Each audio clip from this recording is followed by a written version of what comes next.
Hi there guys, I'm Nikhil from Notion Hub, and in this video, I'm going to show you the best features for your Realme 5i. By the way, I've already posted a dedicated video for the tips and tricks section where I've talked about many things which I won't be covering in this video. So definitely check out that video, link will be in the description. Now the first best thing about this phone are definitely its cameras. On the rear, this phone has a quad camera setup with a 12 megapixel primary camera with f1.8 aperture. And for selfies, it is an 8 megapixel camera with f2.0 aperture. These are some sample shots.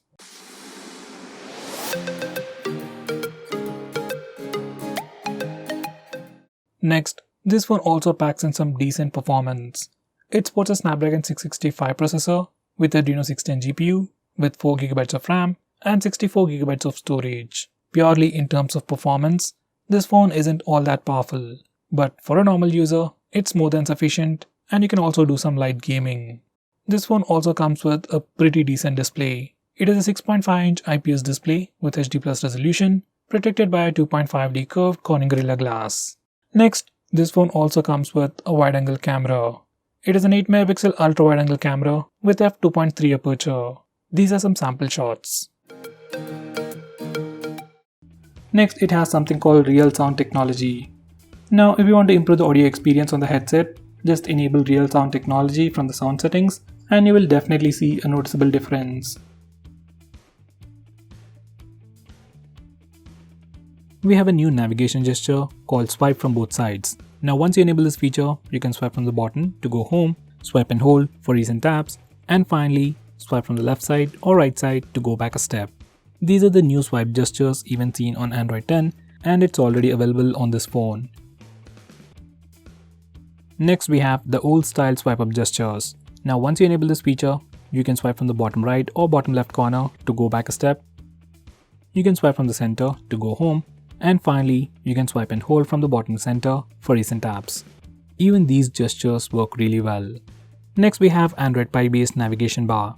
Now with this, you just get two buttons at the bottom, back button and home button. Back button acts like a regular back button. Now home button is special. You can click it to go home. You can swipe up on the home button to go to the recent apps page, and you can swipe the home button right side to quickly switch between applications. It's a pretty cool feature, but doesn't work properly on this phone, so I'd suggest you to stick with the regular navigation bar or with the navigation gestures. Now going on next, we have a super handy shortcut to trigger Google Assistant with the power button. Once you enable this feature, you can long press the power button to trigger Google Assistant.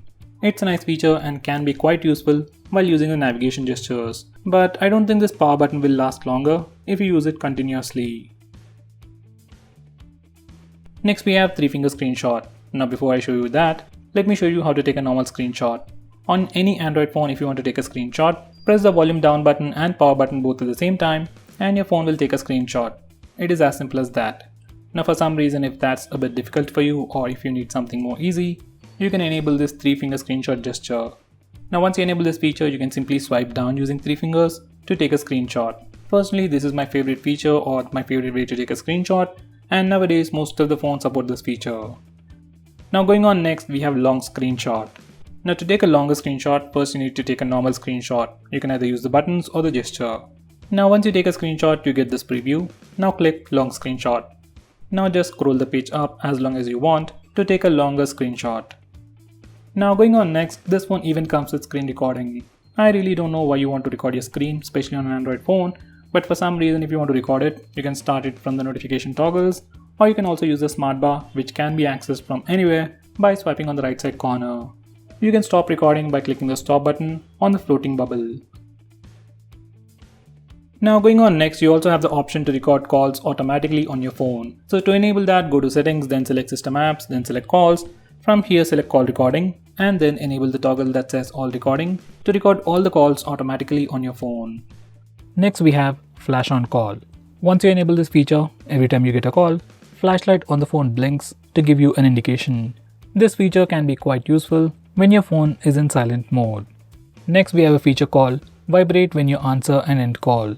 Just like the name suggests, every time you answer a call or end a call, your phone vibrates. It's not a big feature, but adds to the overall experience. Next, we have a feature that identifies unknown numbers. Once you enable this feature, whenever you get a call from any unknown number, your phone will check its online database and try to find the contact name. This can be quite useful to check spam calls. Next, we have a feature called Screen On End Calls with Power Button. Once you enable this feature, you can end calls by pressing the power button when the display is on. When the display is off, clicking the power button just turns on the display. Next, we have split screen mode. Now, split screen mode has been on Android for a very long time, but on this phone, we have some more features. Now, to start a split screen mode, as always, you can simply press and hold the recent apps button. Or on this phone, you can also use the 3-finger gesture. Simply swipe up using 3 fingers to open the current application in a split screen mode. You can choose a secondary application from the list below. Personally, I like this gesture and I wish every other phone has it. Next, we have some screen off gestures like double tap to wake. Just enable it and double tap the screen to wake it up.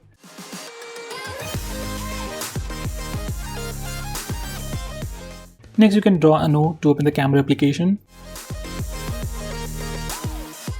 We can also draw a V to toggle the torch.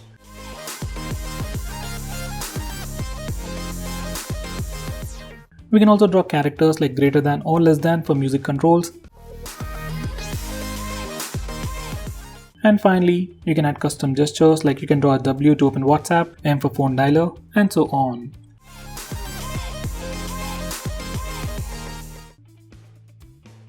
Next, we have raise to wake. Now, once you enable this feature, you can simply raise your phone or pick it up from a table and your phone wakes up and then displays the lock screen. Next, we have flip to mute incoming calls. Now, just like the name suggests, once you enable this feature, you can flip your phone to silence an incoming call. Next, we have one-handed mode. You can enable this feature from the toggles, and once you click on it, screen size will shrink and your phone becomes much more usable one-handed. Once you're done, you can click the button on the top corner to go full screen. Next, we have grayscale mode. Once again, you can access this feature from the toggles, and once you enable it, display goes completely black and white. You can use it as a prank or just use it while reading a book on your phone. Next, we have digital well-being. Now, this is a feature from Google that tracks all your usage on your phone and gives you a complete analysis of which apps you're using more, and then helps you limit your usage and block notifications from those applications. Next, we have wind down. This feature is part of digital well-being, which can help you sleep faster at night. Using this feature, you can schedule your phone to turn on grayscale mode and do not disturb mode automatically at a specific time. Now, going on next, this phone has a very unique feature called Smart Sidebar. It is enabled by default, and this is how it looks like. You have some quick shortcuts, quick actions, and some quick applications. You can access it from anywhere. Even while watching videos or playing games in full screen mode, you can swipe near the notch area to bring it up. From here, you can quickly launch applications, take a screenshot, record the screen, block banner notifications, and finally open few applications in a floating window. Next, we have Assistive Ball. Now, just in case if navigation gestures are not really your thing, but you still want a much more immersive experience, you can enable Assistive Ball. Once you enable this feature, you'll see a floating bubble that can do multiple actions. Now, first you need to select the operation mode. You have gestures and tap mode. I'll go with gestures. Now you can tap once to go back, double tap for multitasking, and touch and hold to go home. If you select tap, once you click it, you just get additional options, just like the iPhones and iPads. Now this is another way to interact with your phone and gives you a much more immersive experience. Next, we have Night Shield. Now, once you enable this feature, it puts a warm tint on the screen and thereby filters the blue light. According to research, blue light emitted by our displays affects sleep at night. So to prevent that, we have this Night Shield mode, and you can enable it manually or schedule it to automatically turn on or turn off at a specific time. Next, we have Startup Manager. Now, just like the name suggests, it's a feature that allows you to stop applications from auto starting in the background. Now, most of these applications automatically start in the background and then drain your battery life. And for the most part, just applications like maybe Instagram or WhatsApp needs to be allowed to auto start. So you can disable auto start permission for all these applications and further improve the battery life. Next, we have an app lock built into the system. And unlike most phones, we can unlock locked applications either by using the password or the fingerprint scanner, and even by using the face unlock feature. So if you're already using face unlock feature on your phone, most of the time you won't even see the lock screen. Now, because of this one particular feature, you can lock any application you want and you won't be inconvenienced in any way. Next, we have clone apps. which is a feature that allows you to use two instances of the same application. Like you can have two WhatsApp accounts, two Facebook accounts, and two Instagram accounts on the same phone. This is definitely a very handy feature, but it is still limited to only very few applications. Let's say if I want to use two Paytm accounts on the same phone, we can't do that. Next we have Game Space. Now this feature or application just tries to improve your gaming experience and gives you a lot more cool features. Now once you add all your games to this Game Space and then open that game, your phone will divert all the resources to improve your gaming experience.